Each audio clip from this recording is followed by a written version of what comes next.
Dövlət Təhlükəsizliyi Xidməti DTX Balakən rayonunda korrupsiya və vəzifə cinayətləri ilə əlaqədar əməliyyat keçirib. Nəticədə rayonun icra başçısı İslam Rzayev və bir neçə vəzifəli şəxs saxlanılıb. İslam Rzayev 2011-ci ildən Balakən rayonunun icra başçısı olaraq fəaliyyət göstərirdi və onun saxlanılması artıq həbsdə olan digər icra başçılarının sırasını bir nəfər artırıb. Oxu az, hazırda həbsdə olan bəzi icra başçıları və onların aldıqları cəzaları xatırladır. 1. İmişli rayonunun keçmiş icra başçısı William Hacıyev. 2020-ci ilin mayında DTX tərəfindən saxlanılıb və məhkəmə qərarı ilə 12 il azadlıqdan məhrum edilib. Ali məhkəmə qərarı ilə cəzası 8 il 6 aya endirilib. 2. Biləsuvar rayonunun keçmiş icra başçısı Mahir Quliyev. 11 il həbs cəzası alıb, amma Ali məhkəmə qərarı ilə bu cəza 8 il 3 aya azaldılıb.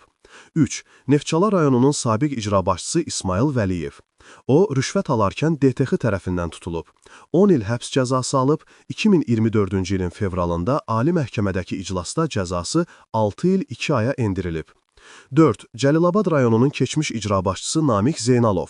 12 il həbs cəzasına məhkum edilib, 2023-cü ildə apellyasiya məhkəməsində bu cəza 11 il 9 aya endirilib. 5. Şəmkir rayonunun sabiq icra başçısı Alimpaşa Məmmədov. 2021-ci ilin aprelində həbs olunub, 11 il 6 ay müddətinə azadlıqdan məhrum edilib.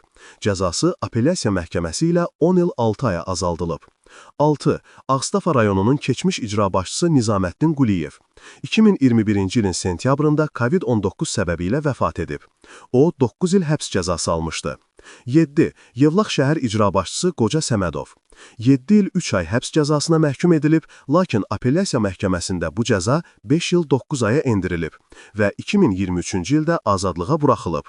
8. Kürdəmir rayonunun sabiq icra başçısı Ceyhun Cəfərov. 2020-ci ildə saxlanılıb və 8 il 6 ay müddətinə həbs olunub. Şirvan apellyasiya məhkəməsi ilə cəzası 6 ilə, Ali məhkəmə ilə isə 4 il 6 aya azaldılıb.